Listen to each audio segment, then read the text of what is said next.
Good afternoon, everybody. This is another episode of Intellectually Honest, unedited, uncut. We're going to get right into it. Before we get started, though, y'all go and hit that like button, hit that subscribe button, and hit that notification bell. That way y'all be notified every time I drop. Please help me keep this channel growing. I'm having so much fun doing this, talking about basketball, talking about Lonzo Ball, talking about Chicago Bulls. Without further ado, we can go ahead and open up, though. You know I saw the game last night. And you know I saw this, and you know I got some takeaways from it. Lonzo Ball and the Chicago Bulls rode into Disney World, Orlando, and they played exactly like they supposed to have been playing all year. See,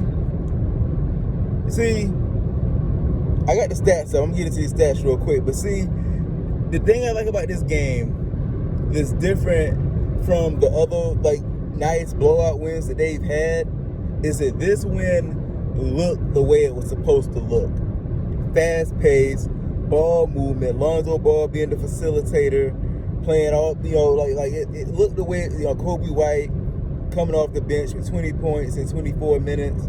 It looked the way it was supposed to look. It looked the way we envisioned it looking before the season started. So I'm going to go ahead and open up. I'm going to get into these stats. First off, starting off out the gate, the number one son himself, Lonzo Ball. The reason why we're here, 13 points, 4 rebounds, 6 assists, 5 steals, 57% from the field, 57.1. Oh, because all his shots was threes. Stat sheet stuffing. Let's take a second to appreciate. Can we take a second to appreciate Lonzo Ball? Like, the disrespect that this guy got. If you see the light keep changing, obviously I'm in a car. I'm on my way to ATL. To get into some festivities. So if you see the shadows and whatever keep changing, or if you hear it through my Bluetooth, it's because I'm in a car, we moving. I'm not driving, by the way. I'm not holding the phone and driving with my feet. I don't want y'all to think I'm out here being reckless. So yeah, let's take a second to appreciate Lonzo Ball, man. This guy, the disrespect that was flung this guy's way last year was unreal. I don't think they acted like this guy was just nobody. The Pelicans draft Kyra Lewis. What is Kyra Lewis doing this year? Nickeil Alexander-Walker don't even start no more over in New Orleans.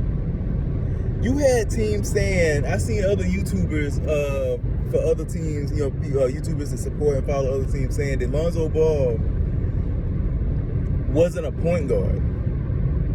Well, what the hell is he then? 6 assists, 5 steals, 13 points, 4 rebounds, 4 threes. And get this, he hit a free throw in this game.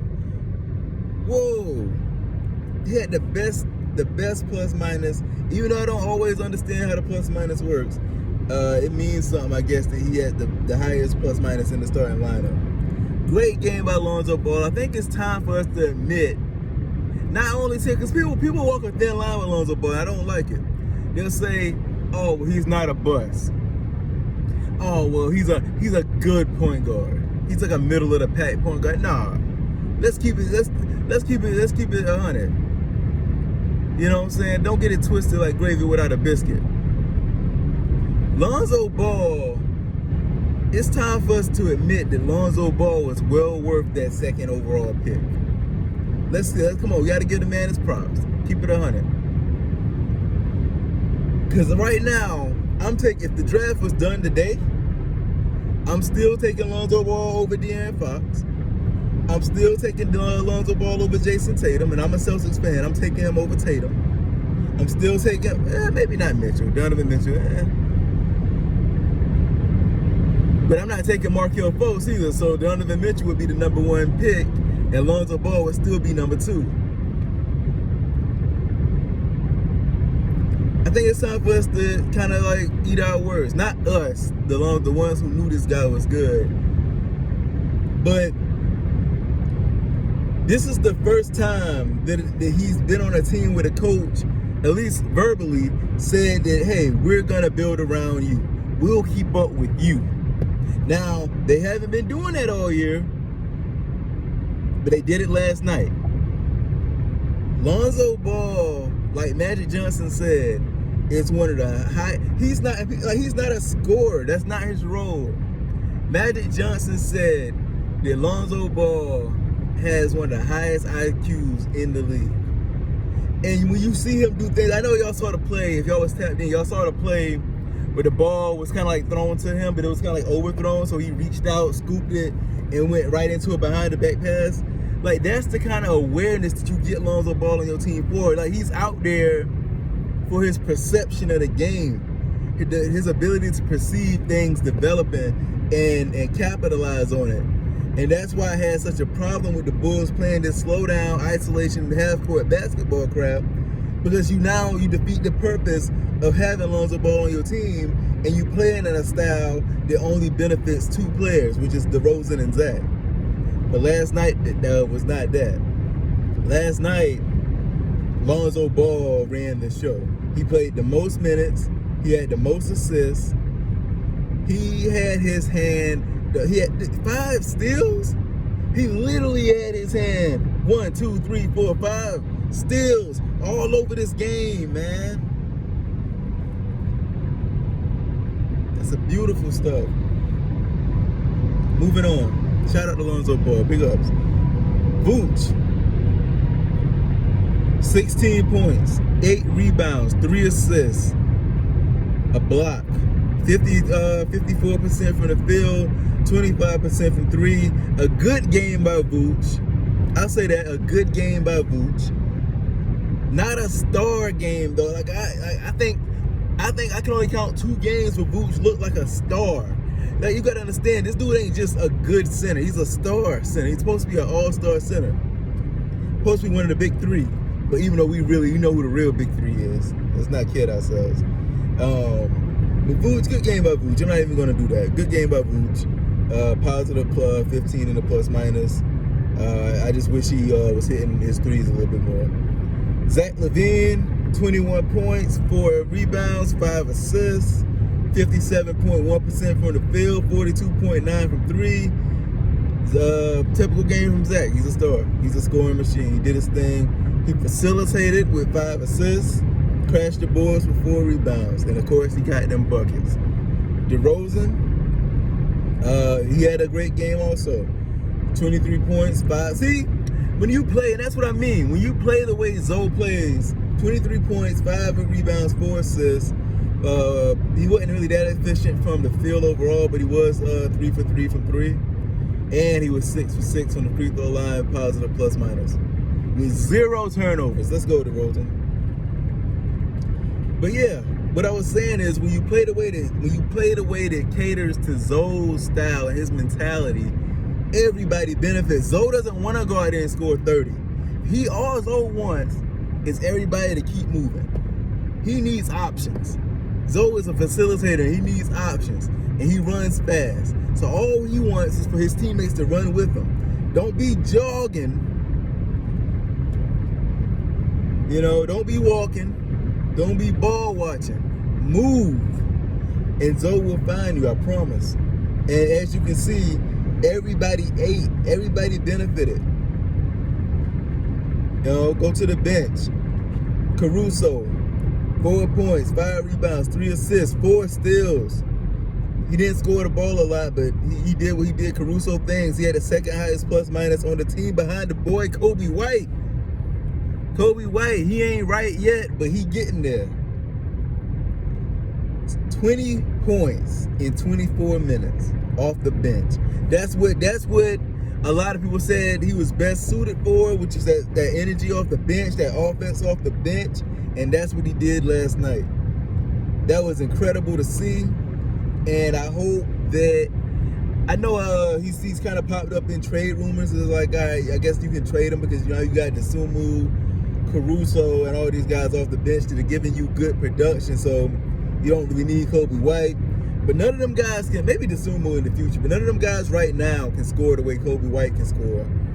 I think I would honestly consider keeping him, but he has kind of came up in trade rumors. But great game for him. You love to see people slowly work their way back to what they were. 20 points, 4 rebounds, 2 assists, 1 steal, 81% from the field, 50% from 3, and of course, he had the highest plus minus on the team. So good job, Kobe. So yeah, let's get into some takeaways. First takeaway is the Bulls got it right, but it was against the Orlando Magic. And I know they're all professionals and anybody can be had on any given night, but the Orlando Magic are such a trash team. It's easy to play that and it's easy to trust. So this was a good experiment game. I'm willing to bet that Billy Donovan had a talk. I see a lot of people in the comments, a lot of other YouTubers, Dave James, people like that saying that Billy Donovan, and myself saying that Billy Donovan needs to have a talk with the team. Talk with his main three and let them know, hey, we brought Zoe over here for a reason. You know, we paid Zoe more than we paid DeRozan for a reason. And everybody just kind of need to fall in line. Not necessarily behind Zoe as the leader, but yeah, really. But just like believe in his play style. Believe that if you run, believe that he'll do what he needs to do to get you in the best position. And they did that last night, and it looked amazing. So this was a good game to put that in practice. You know what I'm saying? The Magic are a low risk team. They ain't making no noise. They ain't really got anybody you need to worry about over there. And the Bulls can kind of come out and just beat up on them and try out some stuff. And it looks like hopefully, I know I said this probably like 2 or 3 times before, but I really, really hope that this is a sign of things to come. I really hope that this is a sign of a shift. I really want that. The Bulls really need to go ahead and make that shift and commit to being the fastest team in the league in order for us to really see the value of this roster.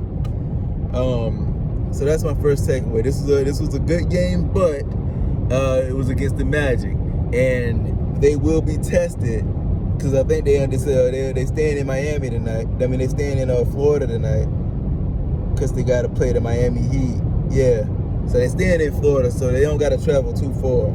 I don't think. I'm not real familiar with Florida. I don't know if shit could be. Anyway, so. But now to the Heat, everybody know the Heat are not for games. They not for games. So if they, this is the chance for the Bulls to really put it to the test. Let Zoe try to run these dudes off the court. Vooch gonna have a test too against Bam. Don't let Bam all over you, Vooch. So they're gonna be tested tonight, and then we'll talk about this in more in depth. Following that game. Second takeaway is I think that, and I kind of touched on it before, I think that it's time for us to, I'll say it again, it's time for us to give Lonzo Ball his flowers. It's time for us to admit that he is one of the elite point guards in the league. He is one of the elite players in that draft. Jason Tatum, all these guys who we thought were like light years ahead of Lonzo Ball, ain't. And we just gotta give it up for him. I think it needs to stop. I'm tired of, you know what I hate? I hate when Lonzo Ball comes out firing and hitting threes all over the place, and the announcers are like, oh man, he shoots the ball so much better than he did as a rookie. Look at his percentages for the last 2 years. He's been a 38% 3-point shooter on like 8 attempts a game almost. I hate that they act like he's like, whoa, I can't believe it. I get it. I know that he was in New Orleans, and New Orleans is irrelevant, so nobody cared. But we gotta stop acting like he's like a a baby deer learning how to walk. He's on his 5th season. And it's time for us to acknowledge that he really is one of the elite floor generals of his era. And he's going to continue to grow as that. Like, this is, you know what I mean? So, yeah, that's just that. I know I mentioned it earlier, but that's my second takeaway from that. Third and final takeaway, I would not trade Kobe White. No, this ain't my final takeaway, but yeah, whatever. I would not trade Kobe White for anybody. I know a lot of people have been trying to say that we need an upgrade at the center. I keep saying we like I'm not a Celtics fan. Did the Bulls need an upgrade at the center position because of Vooch and what I mentioned before, because he's not being a star? But listen, I don't think we need an upgrade because I think somebody said Marvin Bagley, but then you ask yourself, is Marvin Bagley really an upgrade over Vooch? You know what I'm saying? Is he really that much better than Vooch, if at all? Kobe White, does getting Marvin Bagley or whoever is out there, does it make up for the offense that Kobe White can give you? That man scored 20 points or 20. I would not trade Kobe White for. I know Lonzo Ball is my dude, and Lonzo Ball came over there and took Kobe's job essentially, but I think Kobe White is better suited for that 6-man role or 7-man role behind Caruso, and I would keep him, to be honest with you. I think in the playoffs, I think we may need it, you know. So, and last takeaway is if the Bulls play this way, fast. I'm talking if they make a commitment to being the fastest team in the league, the Chicago Bulls will come out of the East. I know that might be a hot take, and everybody like, what about the Heat? What about the that? What about the Bucks? What about the Nets? What about the who? What about the that? Look, if the Bulls commit to being the fastest team in the league, they will come out of the East. Look at me.